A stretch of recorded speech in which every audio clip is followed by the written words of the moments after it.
VK news, राष्ट्र के नाम। नमस्कार, आप देख रहे हैं वीके न्यूज। मैं हूं सुनील राउत। क्या कांग्रेस राजनीतिक इतिहास की एक बड़ी पार्टी बस बनकर रह जाएगी और यह सिर्फ अब किताबों में पढ़ाने वाले किस्सों और कहानियों में ही शामिल हो जाएगी? यह सवाल इसलिए क्योंकि देश के बड़े राजनीतिक पंडित और विश्लेषक भी अब कांग्रेस की सियासी समझ और उसके फैसलों पर खुलकर सवाल उठाने लगे हैं। कांग्रेस इतिहास के जिस सबसे बुरे दौर से गुजर रही है, पार्टी के पुराने नेता भी उसके लिए पार्टी के सर्वे सर्वा को ही जिम्मेदार ठहराने में लगे हैं। यह काम अब खुलेआम होने लगा है और राहुल सोनिया पर खुलकर निशाना साधा जा रहा है।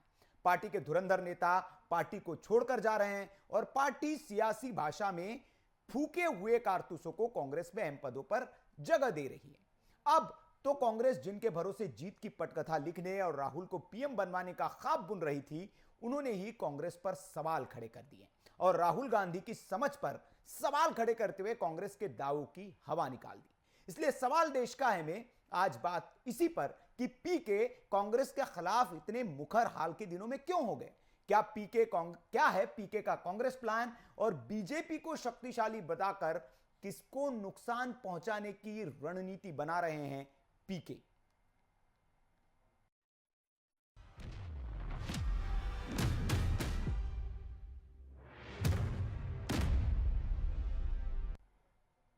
तो प्रशांत किशोर, इस नाम को तो आप जानते ही होंगे। वैसे सियासी जगत में ऐसा कोई नहीं है जो इस नाम को न जानता हूं।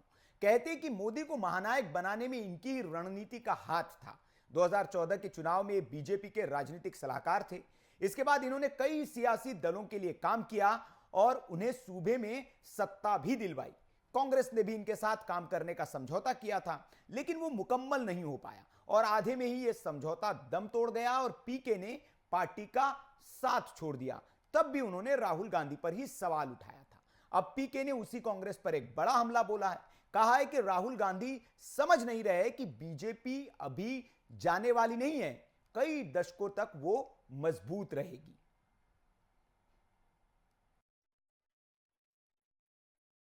Is going to be the center of the Indian polity, whether they win, whether they lose, like it was for first 40 years for Congress. BJP is going nowhere. Once you secure 30% plus vote at India level, you are not going away in a hurry. So do not ever get into this trap that people are getting angry and they will throw away Modi. Maybe they will throw away Modi, but BJP is not going anywhere. They are going to be here. You have to fight it out for next many decades. It's not going in a hurry. So that is where the problem lies with Rahul Gandhi probably. He thinks it's just matter of time when people will throw him away. That's not happening. So coming to go.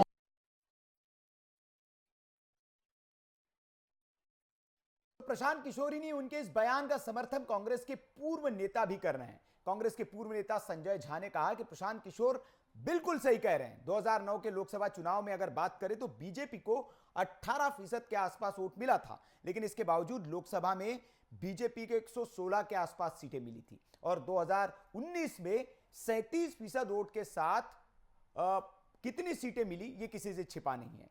तो प्रशांत किशोर ने एक बड़ा बयान दिया और उनका उस बयान का समर्थन अब राजनीतिक जगत के लोग भी करने लगे हैं। प्रशांत किशोर ने जो कहा आपने सुना होगा। उन्होंने कहा कि लोग इस धोखे में न रहे या कांग्रेस इस धोखे में न रहे कि लोग मोदी से नाराज है और वे मोदी को हरा देंगे। हो सकता है कि वो मोदी को हरा दे, लेकिन बीजेपी कहीं नहीं जा रही है। पार्टी आने वाले कुछ दशकों तक राजनीति में बने रहने वाली है। राहुल गांधी के साथ शायद सही यही समस्या है कि उन्हें लगता है कि वक्त की बात है, लोग आपको सत्ता से निकाल फेंकेंगे। ऐसा नहीं होने वाला है। जब तक आप मोदी को नहीं समझेंगे, उनकी ताकत को नहीं समझेंगे, आप उन्हें हराने की रणनीति तैयार नहीं कर सकेंगे। मैं जो समस्या देख रहा हूं वो ये है कि लोग न तो उनकी ताकत समझ रहे हैं, न ये कि वो क्या बात है जो उन्हें पॉपुलर बना रही है। तो ये राहुल गांधी का बयान है और इस पर अब बड़ी बहस एक छिड़ गई है कि प्रशांत किशोर, आखिर जो प्रशांत किशोर मोदी के विरोध में मुखर रहते हैं, वो अचानक भारतीय जनता पार्टी की प्रशंसा क्यों करने लगे हैं। और वो हालांकि जमीनी हकीकत बयां कर रहे हैं और कांग्रेस को एक जगाने वाली बात कर रहे हैं। हमारे साथ इस बहस में तमाम मेहमान बने हुए हैं। केवल ढींगरा है कांग्रेस से, साथ ही साथ शिल्पी चौधरी समाजवादी पार्टी से, राजपूंजी राजनीतिक विश्लेषक हमारे साथ बने रहेंगे, संजय सिंह भारतीय जनता पार्टी से, संजय भट्ट है आम आदमी पार्टी से, और संजय सरकार है टीएमसी के प्रवक्ता है। टीएमसी से इसलिए हमने इन्हें जोड़ा है क्योंकि हाल फिलहाल प्रशांत किशोर जो है वो टीएमसी के लिए ही काम कर रहे हैं, और गोवा में पार्टी जो है, पार्टी जो बंगाल की पार्टी जिसे कहा जाता है टीएमसी को, वो राष्ट्रीय स्तर पर अपनी एक पहचान बनाने में जुटी हुई है, और इस काम में पीके जो है वो ममता बनर्जी के साथ मैदान में उतरे हुए हैं। तो केवल ढींगरा जी हमारे साथ कांग्रेस से हैं, उनके साथ उनके पास मैं जाऊं उससे पहले बाकी मेहमान भी हमारे साथ, केवल ढींगरा जी हमारे साथ जुड़ गए हैं कांग्रेस से, केवल जी हमारे साथ नहीं आए हैं। शिल्पी चौधरी जी समाजवादी पार्टी से हमारे साथ मौजूद हैं, और साथ ही साथ संजय भट्ट जी आम आदमी पार्टी से हैं। ये चूंकि कहा यह जा रहा है कि कांग्रेस का विकल्प बनने की कोशिश आम आदमी पार्टी भी कर रही है देश में, और जहां कांग्रेस का जनाधार खिसकता जा रहा है या जहां कमजोर होता जा रहा है, वहां आम आदमी पार्टी अपनी मजबूती बनाने की कोशिश में जुटी हुई है। मैं शिल्पी जी से ही शुरुआत करूंगा, बाकी मेहमान जुड़े उससे पहले मैं शिल्पी जी से पूछना चाहूंगा। शिल्पी जी, उत्तर प्रदेश में आपने भी कांग्रेस के साथ चुनाव लड़कर देखा, पिछले चुनाव में दोनों लड़के मैदान में उतरे थे, नारा भी दिया गया था। इस बार हालांकि प्रियंका जी मैदान में उतरी है और लड़कियों का नारा वो लेके आ गई है।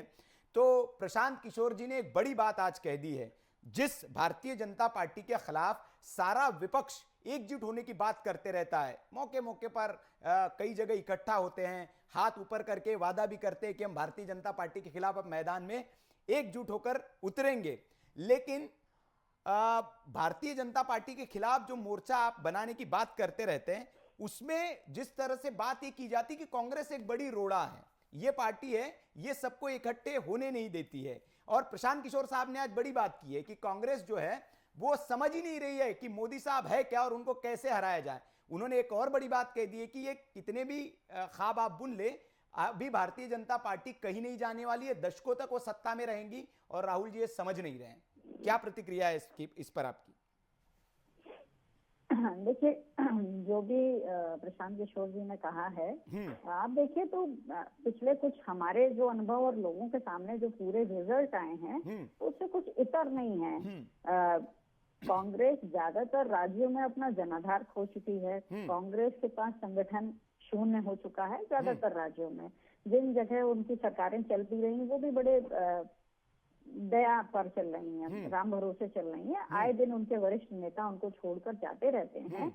इस पर काम करने के बजाय संगठन, हर एक पार्टी का एक रीढ़ की हड्डी होती है, पूरा ढांचा होता है। संगठन के मामले में अगर आप शून्य हैं और आप संगठन पे काम नहीं कर रहे हैं, उसके बाद आप अगर चैलेंज कर रहे हैं भारतीय जनता पार्टी जैसी पार्टी को, जो कभी केवल मात्र 3 सांसदों के साथ थी राजनीति में और आज वो बहुमत में है, प्रचंड बहुमत में है, तो अगर प्रशांत किशोर ने कहा है तो इसमें उनको बहुत हल्के में नहीं लेना चाहिए, क्योंकि उस पर काम नहीं हो रहा है और कांग्रेस को अपने संगठन पे काम करना चाहिए। प्रियंका जी की बात आपने करी, प्रियंका जी का ये पॉलिटिकल टूरिज्म पिछले 1 साल से चल रहा है।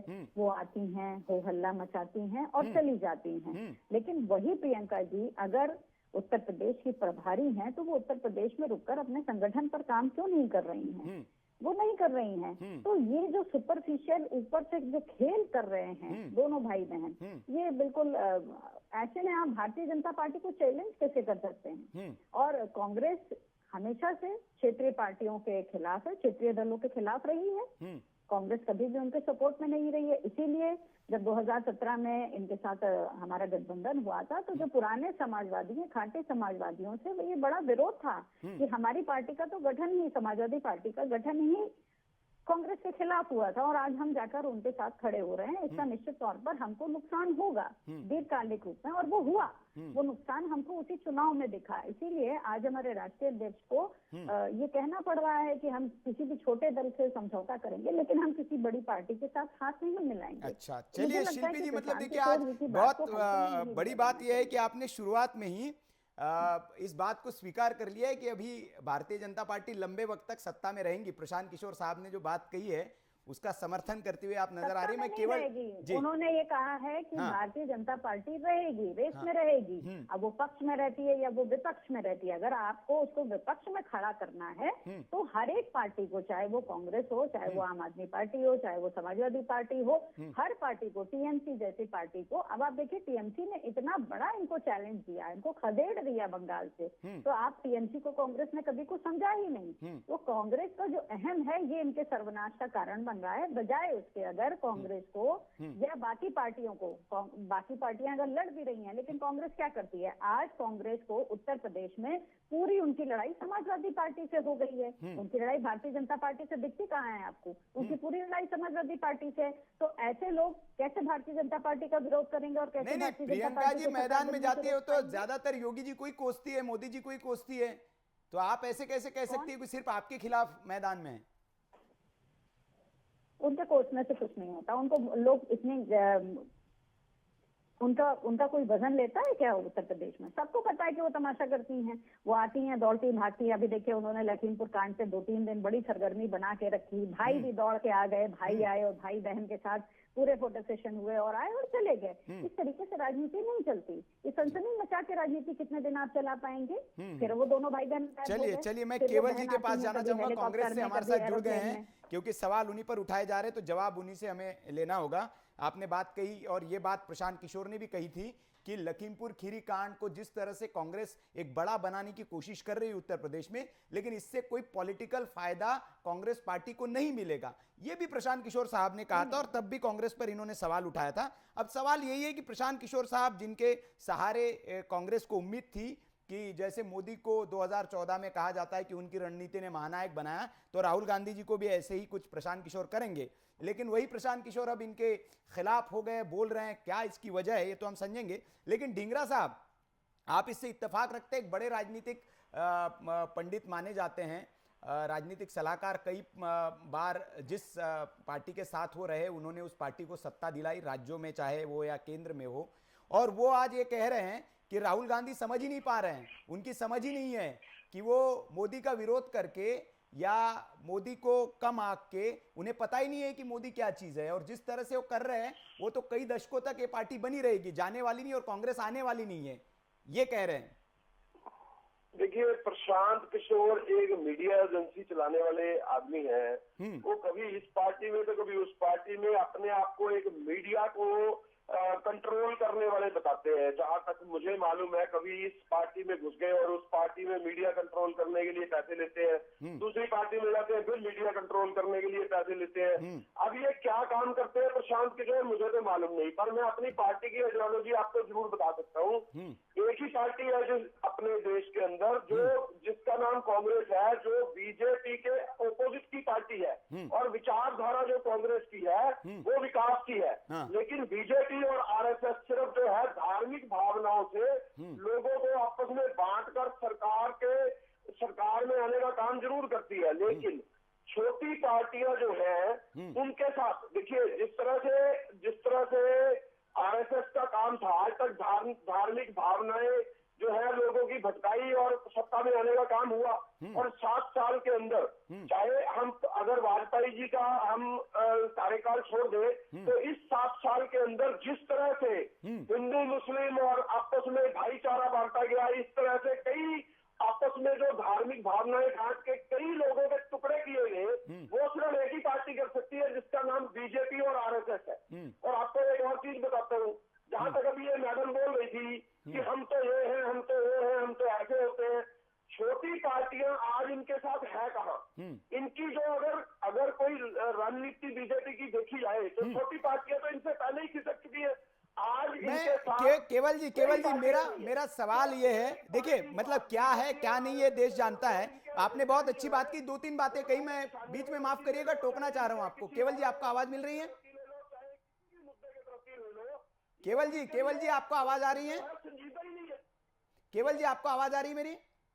आम आदमियों की पार्टी नहीं है ये केवल जी, आपको मेरी आवाज मिल पा रही है? पार्टी है, इधर से मीडिया कंट्रोल करने। केवल जी सुनना नहीं चाह रहे। केवल जी लगता है आज बोलने के मूड में आए कि नहीं, आज सिर्फ हमको भाषण देना है। केवल जी सुनिए, सवाल नहीं सुनेंगे तो कैसे चलेगा? या तो मुझे लगता है आवाज नहीं जा पा रही, उस चीज को मैं ठीक करता हूं। चलिए चलिए, मैं आ रहा हूं केवल जी आपके पास। कुछ सवाल है, 2-3 बातें आपने कही, उस पर कुछ पूछना है आपसे, मैं आता हूं आपके पास। आम आदमी पार्टी से भी हमारे साथ संजय भट्ट जी जुड़ गए हैं। आम आदमी पार्टी भी एक बड़ी उम्मीद लेकर कांग्रेस का विकल्प बताते हैं अपने आप को कि हम कांग्रेस का विकल्प बनकर उभरेंगे और चुनावी मैदान में उतरे, चाहे उत्तराखंड हो, उत्तर प्रदेश में भी जोर शोर से मैदान में उतरे हैं, गोवा में पार्टी तैयारी कर रही है अपनी। संजय जी, प्रशांत किशोर ने जो बात कही है उससे कितना इत्तेफाक रखते हैं? संजय, केवल जी आपको मैं, आपकी आवाज मुझे मिल नहीं रही थी। केवल जी, मैं आ रहा हूं आपके पास, मैं आ रहा हूं आपके पास।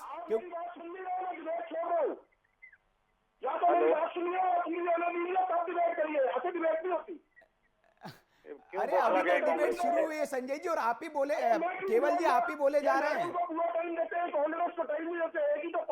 केवल जी को दिखाया जाए, केवल जी को दिखाया जाए, केवल जी को दिखाया जाए।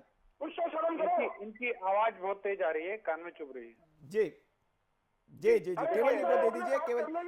केवल जी देखिए, ऐसा नहीं हो सकता ना कि आप भाषण देते रहें। मतलब आपको बोलने का मौका मिलेगा, लेकिन ऐसा नहीं है कि सिर्फ आप ही भाषण दे। मतलब बोलने का पूरा मौका दूंगा आपको, क्योंकि हमने बुलाया ही इसलिए कि आप पार्टी का पक्ष रखें।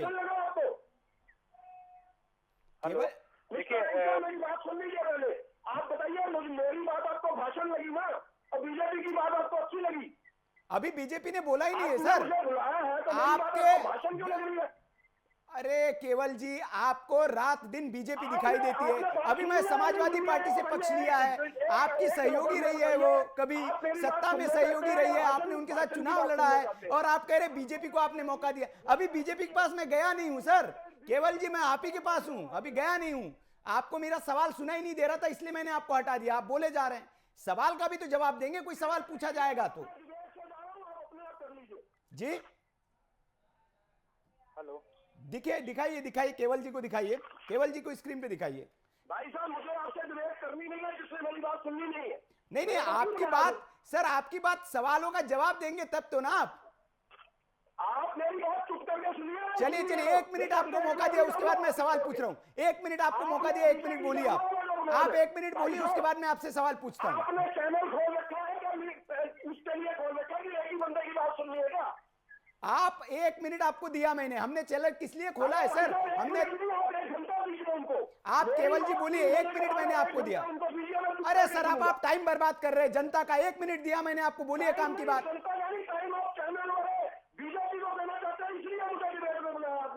अरे बोलिए केवल जी, आप मौके पे आइए, आप आएंगे डिबेट में। अब बोलिए, मैंने जो सवाल पूछा उस पर बोलिए। भाई साहब, अगर आपने मेरी बात नहीं सुननी है तो मैं जाता हूँ। नहीं, जाइए। कांग्रेस वैसे भी कहीं नहीं है सर, कहीं नहीं है कांग्रेस। जाना चाहते हैं आप जा सकते हैं, आप जाना चाहते हैं जा सकते हैं। तो देखा आपने कांग्रेस की क्या हाल है। एक सवाल पूछ लीजिए, और आज जिस तरह का उन पर सवाल उठाया गया, उसके बाद वो बहस छोड़कर चले जाएंगे। तो ये कांग्रेस का हाल है। और एक सवाल का उनसे जवाब पूछा गया, पहला ही उनको बोलने का मौका दिया गया, और उसके बाद सवाल से बौखलाकर प्रवक्ता जो है, कांग्रेस के नेता जो है, ये चले गए। ये इसे असहनशीलता, असहिष्णुता कहते हैं। वैसे तो कांग्रेस पार्टी असहिष्णुता और सहनशीलता पर बहुत लंबे लंबे लेक्चर देती है, लेकिन आज हमने ये देख लिया कि कितनी असहिष्णु पार्टी है कि एक सवाल का जवाब न देकर वो डिबेट छोड़कर चले गए। हालांकि लोकतंत्र में कहा जाता है कि कितने भी दुश्मन का भी सवाल हो तो उसका जवाब देकर जाना चाहिए। पीठ दिखाकर तो वो युद्ध के मैदान से कहते हैं कि कायर भागते हैं। जो हिम्मत वाला होता है, योद्धा होता है, वो मर्द की तरह छाती दिखाकर लड़ता है युद्ध के मैदान में। लेकिन अफसोस के साथ कहना पड़ रहा है कि कांग्रेस जो आजकल हर जगह से ऐसी ही भाग रही है, वो दमखम के साथ मैदान में लड़ ही नहीं रही है, और नतीजा फिर क्या होता है वो देश सब देखता है। हालांकि उम्मीद करते हैं कि कांग्रेस के जो बड़े नेता है, अगर वो देख रहे हो तो केवल जी को समझाएंगे कि डिबेट में किस तरह की मर्यादा का ध्यान रखा जाता है और कैसे बैठा जाता है। चलिए, मैं आम आदमी पार्टी से मैंने संजय जी से सवाल पूछा था। जी बोलिए संजय जी। शिल्पी जी, आ रहा हूं मैं आपके पास। जी देखिए, पहली बात तो ये प्रशांत किशोर जी ने जो आज बयान दिया है, प्रशांत किशोर जी देखिए, जैसे अभी कांग्रेस के प्रवक्ता थे, या सपा की प्रवक्ता बैठी हैं, या भाजपा के प्रवक्ता हो, या आम आदमी पार्टी के प्रवक्ता हो, किसी भी पार्टी का कोई प्रवक्ता होगा वो अपनी पार्टी के पक्ष में ही बोलेगा, सीधी सी बात है। प्रशांत किशोर जी जो हैं वो टीएमसी के लिए काम कर रहे हैं और वो प्रवक्ता तो नहीं है लेकिन वो पैसे लेके बोलते हैं। तो उनका काम है कि अपनी पार्टी को किसी तरह से उभारना और वो उसके पैसे लेते हैं, जबकि प्रवक्ता एक पार्टी का कार्यकर्ता होता है, वो इसलिए पार्टी के पक्ष में बोलता है। और जो प्रशांत किशोर है वो पैसे लेके अपनी पार्टी को किसी तरह से उभारने के लिए, और वो क्योंकि गोवा में ये सब बोल रहे थे तो गोवा में टीएमसी का कुछ वजूद तो है नहीं, तो अब वो टीएमसी को वहां उभारने के लिए उन्होंने ये शब्द कहे, ऐसा समझा जा सकता है। क्योंकि प्रशांत किशोर भगवान तो है नहीं, जो उन्होंने कह दिया वो पत्थर की लकीर होगी वही होगा, श्री राम तो है नहीं, वो ना हनुमान जी हैं, तो वो तो एक मानव है। मेरा एक सवाल है आपसे, आपने बहुत अच्छी बात की कि प्रशांत किशोर जी ना भगवान है न कुछ है, लेकिन केजरीवाल जी जो पिछले चुनाव हुए वो तो मतलब प्रशांत किशोर ही रणनीतिकार थे केजरीवाल जी के, और कहा जाता है कि उन्हीं की वजह से सत्ता में वापसी आई है केजरीवाल जी की सत्ता में, वो रणनीति उन्होंने ही बनाई थी केजरीवाल जी के लिए। देखिए अब ये आप कह सकते हैं, नहीं मैं नहीं कह रहा हूं, ये तो पब्लिक डोमेन में है सर, आपको जानकारी होगी, आप पार्टी के नेता हैं। जी ठीक है, मैं कह रहा हूं ना कि आप कह सकते हैं प्रशांत किशोर जी का जो काम है वो आपको भी पता है, मुझे भी पता है, मैं बोल चुका हूं। तो प्रशांत किशोर जी अपना काम कर रहे हैं, वो उनका काम है, जैसे आपका काम है चैनल चलाना और डिबेट करना और प्रश्न करना। तो तब उन्होंने, आपको क्या लगता है कि तब अगर केजरीवाल जी को कोई भी उन्होंने बातें की थी तो वो किसी और मतलब पैसे दिए थे केजरीवाल जी ने, इसलिए वो केजरीवाल जी की बढ़ाई करते थे, या वाकई में केजरीवाल जी में दम था, उनकी नीतियों में दम था इसलिए वो बोलते थे, मतलब पैसे दिए थे इसलिए प्रशांत जी बोलते थे? प्रशांत किशोर जी जब भारतीय जनता पार्टी के साथ थे और भारतीय जनता पार्टी के लिए काम किया उन्होंने, और मोदी जी को उन्होंने एक देश में बनाया कि हाँ भाई ऐसा ऐसा बनाना है, तो उनका वो काम है, मैं उनका काम बता रहा हूँ कि वो उनका काम है, वो उसी काम को करते हैं, वो उसी काम को आज भी कर रहे हैं। और जहां तक कांग्रेस की बात उन्होंने कही है, तो कांग्रेस का दिक्कत यह है कि दिल्ली में उन्हें 4% वोट आया, बंगाल में कांग्रेस को 2 या 3% वोट आया, पंजाब में क्या हाल कांग्रेस के हो गए हैं आप देख ही रहे हैं कि पंजाब में कांग्रेस स्वतः राहुल गांधी जी की नीतियों के कारण खत्म होने को की कगार पर है। और मेरा तो ऐसा मानना है, ये जो 5 राज्यों में चुनाव हैं, उत्तराखंड, उत्तर प्रदेश, गोवा, मणिपुर और 5 राज्य जो हैं, उनमें जो ये चुनाव है ये कांग्रेस का आखिरी बड़ा चुनाव है। इसके बाद कांग्रेस इतने बड़े लेवल पर चुनाव नहीं लड़ पाएगी और कांग्रेस अब नहीं रह पाएगी इस लेवल पर। और जहां तक उन्होंने बात की कि भारतीय जनता पार्टी रहेगी जाएगी नहीं, तो इसमें कौन सी गलत बात है या क्या है? भारतीय जनता पार्टी जिस दिन से बनी उस दिन से है, रहेगी। जो पार्टी बनती है, जिसके नेता आते हैं वो रहती है, कोई जाति थोड़ी ना है। अटल जी जब 98 में जीत के आए दोबारा और सरकार बनी और साइनिंग इंडिया हुआ, और वो 5 साल से पहले चुनाव में चले गए कि हमारी सरकार आ रही है, साइनिंग इंडिया।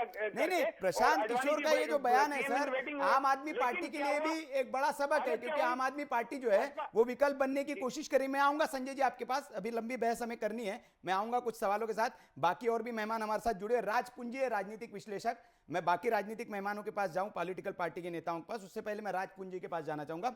राज जी, प्रशांत किशोर ने एक बड़ा बयान दिया और उनके बयान के इन मायनों को हमें राजनीतिक तौर पर समझना होगा। हमारे दर्शक भी ये समझना चाहते हैं कि प्रशांत किशोर भी भारतीय जनता पार्टी, पश्चिम बंगाल में उन्होंने भारतीय जनता पार्टी के खिलाफ काम किया, ममता बनर्जी को सत्ता दिलाई, और अभी भी वो उसी में लगे कि केंद्र में प्रधानमंत्री नरेंद्र मोदी को हटाने के लिए या भारतीय जनता पार्टी को हटाने के लिए राजनीतिक दलों को एकजुट किया जाए और किसी तरह से भारतीय जनता पार्टी को सत्ता से बाहर किया जाए। इस मुहिम में वो जुटे हुए हैं। लेकिन इस मुहिम में जब वो गोवा पहुंचते हैं तो इस तरह का बयान वो देते हैं कि राहुल गांधी अभी ना समझ है, कांग्रेस पार्टी कुछ कर नहीं पाएगी और लंबे वक्त तक सत्ता में तो नहीं कहा उन्होंने, लेकिन भारतीय जनता पार्टी अभी कहीं जाने वाली नहीं है, लंबे वक्त तक वो बनी रहेगी। क्या मायने इस बयान के हम निकाले? जी सुनील जी, देखिए प्रशांत किशोर जी के जिस प्रकार से कांग्रेस के प्रवक्ता नाराज होकर चले गए और उनका देखिए इस तरह से झल्लाना, नाराज होना स्वाभाविक है, क्योंकि उनके नेता के ऊपर बहुत बड़ी उंगली उठी है। और दूसरा देखिए 2012 से पहले जब गुजरात के चुनाव थे, उससे पहले 8 साल तक प्रशांत किशोर जी ने यूनाइटेड नेशन में काम किया। तो 2012 के अंदर जब वो गुजरात के चुनाव में सहायक बने मोदी जी के, उनको सीएम के तौर पे उन्होंने वहां पर सत्ता पर उनको स्थापित किया और उसके बाद उनके साथ वो लगे रहे, जिसमें 2014 में उन्होंने सुर्खियों में आए। उसके बाद देखिए 2021 में जो सारे काफी समय में उन्होंने काम किया, लेकिन 2021 में जब पश्चिम बंगाल के चुनाव हुए तो एक राजनीतिक चाणक्य के तौर पर उनको उपाधि दी गई। जितने भी चैनल थे, जितने भी उन लोगों ने, तो मतलब उस प्रकार से इनका इतिहास रहा है प्रशांत किशोर जी का। लेकिन आज जो उन्होंने स्टेटमेंट दी है, कांग्रेस के प्रवक्ता भी क्या कह रहे थे, शिल्पी जी भी क्या कह रही थी, लेकिन उनको ध्यान से सोचने की आवश्यकता है। आम आदमी पार्टी के प्रवक्ता भी बोल रहे हैं, लेकिन सबसे बड़ी बात है, उन्होंने ये बोला है कि 2024 के जो चुनाव होंगे, हो सकता है कि भाजपा की परसेंटेज ऑफ वोट जो है वो कम हो जाएगी, हो सकता है, लेकिन सीटें कम नहीं होंगी। ये ध्यान देने की बात है, जो उन्होंने बात आज बहुत प्रमुख रूप से बोली है। तो इस प्रकार से राहुल गांधी के ऊपर तो जिस तरह से अब कांग्रेस के प्रवक्ता नाराज हो रहे थे, तो उनका जलाना बार बार वो चाहते थे, मेरे को लग नहीं था वो आगे चल पाते, और वो इस प्रकार से क्यों बोल रहे हैं, मतलब ये जब डिबेट है एक चीज के ऊपर है, तो आप भी अपनी बात रखने का आपको पूरा अधिकार है, चाहे वो टीएमसी हो, कांग्रेस हो, भारतीय जनता पार्टी हो, कोई भी पार्टी हो। लेकिन इस प्रकार से नाराज होना और छोड़ के चले जाना, एक शख्स जो आज राजनीति के अंदर जिसको हर पार्टी मानती है, चाहे वो टीएमसी हो, बीजेपी हो, कांग्रेस हो, आज वो जेडीयू में 2016 में उन्होंने अपने आप को जेडीयू में चले गए, इसका मतलब ये नहीं कि भाजपा के अंदर उन्होंने काम नहीं किया। तो ये तरीका मेरे को लगा अच्छा नहीं लगा। बाकी देखिए उनका जो कहना है बिल्कुल सही है। इस प्रकार से राहुल गांधी जो भी प्रतिक्रियाएं देते हैं पब्लिकली, तो कभी कुछ बोलते हैं, उन्हें पता ही नहीं होता 1 करोड़ और कभी 1 लाख, मतलब उसके अंदर ही काफी कुछ गलत मलत बोल जाते हैं। तो कई चीजों को उन्हें अपने अंदर सुधार लाना पड़ेगा, क्योंकि आने वाले समय अगर उनको राजनीति में आना है, सही रूप से आना है और आगे बढ़ के आना है, क्योंकि पीछे देखिए इतिहास रहा है, 70 साल पुरानी कांग्रेस पार्टी है, जहाँ पर स्वर्गीय इंदिरा गांधी जी ने इतना आयरन लेडी कहलाई, उसके बाद राजीव गांधी जी भी उनके पुत्र रहे, तो उनके पुत्र उनके पोता होने का उनको जो आज मिलना चाहिए वो श्रेय उनको प्राप्त नहीं है कहीं भी, ना वो इस पर आप आते हैं ना। बिल्कुल बिल्कुल बिल्कुल। तो एक कहीं ना कहीं नेतृत्व की कमी जो है, और इसी वजह से कांग्रेस का हाल है, किसी से छिपा नहीं है क्या हाल है। जो देश के सूबे बड़े बड़े सूबों से लगभग खत्म होती दिख रही है। पश्चिम बंगाल में क्या हाल है पार्टी का, उत्तर प्रदेश में क्या हाल है, बाकी राज्यों में, नॉर्थ ईस्ट में कभी पार्टी का बड़ा जनाधार हुआ करता था, वहां से पार्टी गायब हो गई है।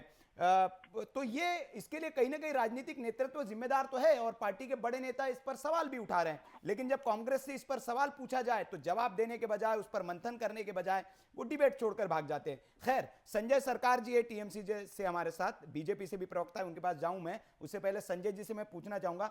संजय जी, कहा यह जाता है राजनीति में कि अगर अपनी लकीर बड़ी करनी हो तो बड़ी लकीर जो है उसको छोटी कर दीजिए, तो छोटी लकीर जो है खुद ब खुद बड़ी हो जाती है। तो कहा यह जा रहा है कि प्रशांत किशोर का आज का ये जो बयान है, ये इसी दिशा में दिया गया बयान है, क्योंकि वो चाहते हैं कि कांग्रेस के बरक्स टीएमसी को खड़ा किया जाए, और उस दिशा में काम भी हो रहा है। चाहे उत्तर प्रदेश में ललितेश त्रिपाठी को ले ले हम, या असम में आपकी सुष्मिता देव को ले ले, या फिर आपके गोवा के पूर्व सीएम कांग्रेस के, जिनको लुइजिनो फलेरो साहब, जिनको शामिल कराया गया है। और कहा जा रहा है कि इन तीनों नेताओं को शामिल कराने के पीछे प्रशांत किशोर का हाथ है, और प्रशांत किशोर इस मुहिम में जुटे हुए कि आपकी टीएमसी को राष्ट्रीय स्तर पर एक बड़ी पार्टी बनाई जाए। तो ये जो आज का बयान है, ये इसी तरह से देखा जा रहा है, क्योंकि इसके पहले भी हम ममता बनर्जी की अगर बात करें तो उन्होंने सोनिया गांधी की जो बैठक थी सर्वदलीय, उसको बहिष्कार करते हुए वो नहीं गई थी, और उन्होंने कहा था कि कांग्रेस ऐसी पार्टी है जो नेतृत्व नहीं कर सकती है, मोदी के खिलाफ राष्ट्रीय स्तर पर नेतृत्व नहीं कर सकती है। तो क्या ममता बनर्जी अब उस पोजीशन में आना चाह रही कि वो राष्ट्रीय स्तर पर आए और कांग्रेस की जगह वो ले, ये रणनीति है टीएमसी की? देखिए, मैं पूरा पॉइंट मैकेनिज्म में कुछ बात करेंगे। ठीक है, बहुत जोर पत्थर फेंक दिया है प्रशांत किशोर की। कांग्रेस को देखिए आज इस समय संगठन का कुछ नहीं है, हकीकत बता रहा है।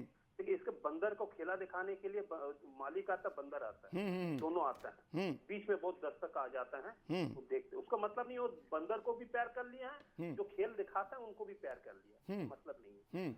और पूरा मैकेनिज्म पॉइंट का है, मैं आपको बता रहा है। कांग्रेस को इस सबक इस कारण में सिखा रहे हैं, आपको हाथ में 2.5 साल समय है, और आप वो एसी रूम पे बैठ के और 5 स्टार होटल में बैठ के और वो बंदर खेला दिखाना जो दिखाने जा रहे हैं, आप लाखों को समागम दिखा रहे हैं, वोट में कन्वर्ट नहीं होता है, इसमें दिल में लेके आइए। ये बहुत बड़ा एक पत्थर मारा है। नंबर 2, कांग्रेस का पूरे नेता डरे हुए हैं, आइदर भारतीय जनता पार्टी को तो समझौता कर लिया है, भाई हम 10 साल रहेंगे, आप 10 साल रह जाओ। देखिए, देश में जनता को जो नाराजी है, जो नाराजी हम देखते हैं, हम काफी प्रदेश में जाते रहते हैं, झारखंड, उत्तर प्रदेश, बेसिकली पार्टी के काम के लिए, छत्तीसगढ़, हम देखे कांग्रेस का कहीं भी सरकार बना है, लेकिन ज्यादा दिन उसको ड्यूरेबिलिटी नहीं रहता है, आपस में लड़ाई हो जाता है, सीएम के कुर्सी लेके, गुटबाजी लेके, उस लेके। और इस समय कांग्रेस के पास में कुछ यूथ नेता नहीं है जो यूथ नेता जाके बूथ स्टोर पे, देखिए मेरे बंगाल में अगर आप बोलेंगे प्रशांत किशोर हम लोग को सलाह दिए थे, सलाहकार के हिसाब से काम किए, लेकिन 78,903 बूथ में हम लोग का संगठन था, हर बूथ में 10-10 आदमी था, 10-10 कैडर था अपना, ठीक है। उसके ऊपर में मैं आपको बता रहे हैं, उसके ऊपर में 100 आदमी रहते था और टोटल 1,18,00,000 आदमी हम लोग को संगठन के साथ में जुड़े हुए थे। इसके लिए हम लोग 294 में 213 सीट जीते थे। प्रशांत किशोर सलाह कर दिया, प्रशांत किशोर बूथ में जाकर नहीं काम किया है, ये मत गलत फहमी में रह जाइए। प्रशांत किशोर हमको सत्ता में लेकर आए, हम सत्ता में रहने वाला ही थे, ये हकीकत है, कहीं नहीं है। हम जनता को तो बूथ में जाकर चलिए आप सत्ता में रहने वाले थे, प्रशांत किशोर साहब ने आपके लिए रणनीति बनाई, लेकिन सवाल एक ये है सर, संजय जी मैं आऊंगा अभी, भारतीय जनता पार्टी के मेहमान मेरे साथ बने, उनसे भी मैं प्रतिक्रिया ले लूं, बहुत लंबे वक्त से बने। एक सवाल है आपसे मैं पूछूंगा, संजय सिंह जी भारतीय जनता पार्टी से, कांग्रेसी मेहमान तो भाग गए और आपके लिए तो पक्ष की बात की है। प्रशांत किशोर साहब कह रहे हैं कि भारतीय जनता पार्टी अभी कहीं जाने वाली नहीं है, वोट प्रतिशत उनका भले ही गिर जाए लेकिन 2024 में भी सत्ता में आएंगे। मोदी की लोकप्रियता जो है वो समझ नहीं पा रहे हैं मोदी को, लेकिन उन्होंने कहा कि मोदी चली जाए तो भी बीजेपी रहेगी। कई तमाम सारी बातें की है। भारतीय जनता पार्टी की इस बयान के बाद बातें भी खिल गई है कि चलो कम से कम प्रशांत किशोर साहब जो है वो ये मान रहे हैं कि अब भारतीय जनता पार्टी आगे भी बनी रहेगी।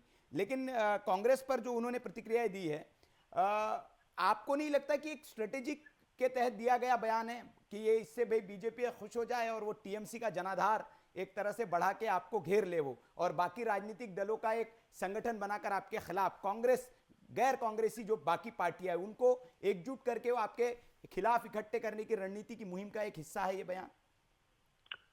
देखिए, प्रशांत किशोर एक प्रोफेशनल है जी, और उनका काम है बड़ा कैलकुलेटेड वे में कोई भी बात को बोलना और बातों को हटाना।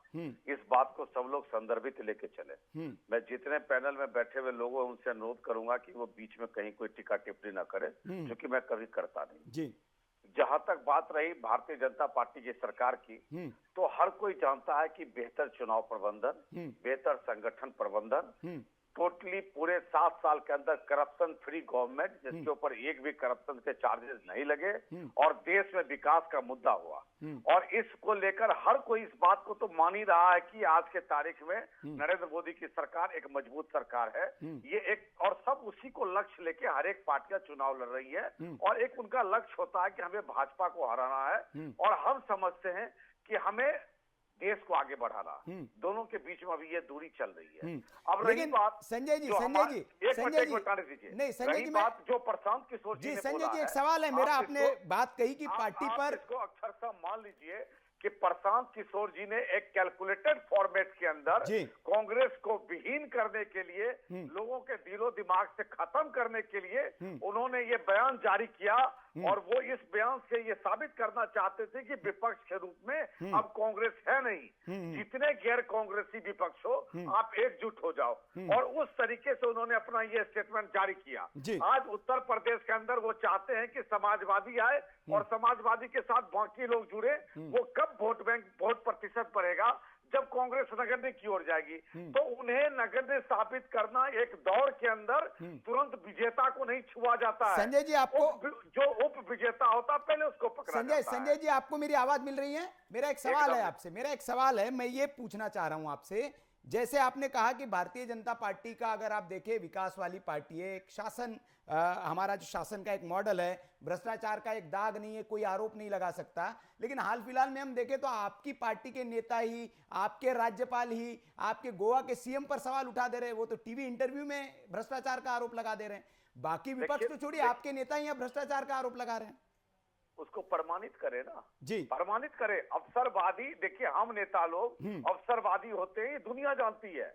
जो आदमी 3 स्टेट का राज्यपाल रहा हो, आज वो अवसर तलाश रहा हो लोकदल के अंदर और दूसरी पार्टियों के अंदर, और वो अवसरवादी होकर कोई कुछ भी कह सकता है। हम किसी के ऊपर कुछ भी आरोप लगा सकते हैं। सवाल ये है कि तथ्यों को सामने लाते हुए जो आप आरोप लगा रहे, देखिए पार्टी के अंदर है, राजनीति के अंदर है, तो आरोप लगाना, विपक्ष में रहना या अपनी बात को मनाने के लिए आरोपित करना एक राजनीतिक व्यवहार होता है, लेकिन उसको सत्य साबित करना, एक्चुअल में करप्शन है नहीं है, भ्रष्टाचार है नहीं है। उन्होंने एक बात और कही थी अगर हम उन्हीं की बातों को सत्य माने तो उन्होंने कहा था कि नरेंद्र मोदी जी ने इसके लिए मना किया था। मेरी बात समझिए, तो कहीं ना कहीं से मुखिया के ऊपर उनका नजर नहीं था, हालांकि वो सत्य था असत्य था, ये अपनी बातें हैं। आप इस बात को मानकर चल सकते हैं कि 7 साल में सरकार के अंदर आरोप प्रत्यारोप तो लगते रहे, लेकिन एक भ्रष्टाचार विहीन सरकार चली।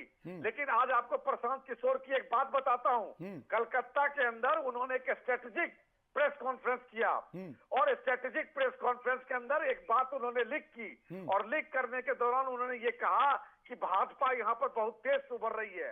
वो बात इन्होंने क्यों कहा था?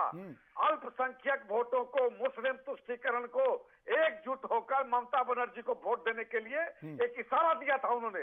तो उनकी हर बात, चाहे वो तारीफ हो चाहे वो बुराई हो, वो एक रणनीति का हिस्सा होता है। वो एक प्रोफेशनल प्लेयर है और वो पैसे लेते हैं और उस हिसाब से खेलते हैं। चलिए बिल्कुल, आप वो, हालांकि प्रशांत किशोर साहब आपके लिए भी काम कर चुके हैं, सारे राजनीतिक दलों के लिए काम कर चुके हैं और सारे राजनीतिक दल आज यही बता रहे हैं कि वो पैसे लेकर उस पॉलिटिकल पार्टी के लिए, उसमें सत्यता नहीं होती है, पॉलिटिकल होता है। बिल्कुल, टीएमसी के साथी है हमारे साथ, वो भी कुछ कहना चाह रहे, शिल्पी जी भी कुछ कहना चाह रही थी, लेकिन एक वक्त ब्रेक का हो चला है। मैं ब्रेक से लौटता हूं और ब्रेक के बाद हम इसी सवाल पर चर्चा करेंगे कि प्रशांत किशोर इस वक्त में इस तरह के बयान क्यों दे रहे हैं जो कांग्रेस को बेहद असहज करने वाले बयान हैं। सवाल देश का है, जारी है।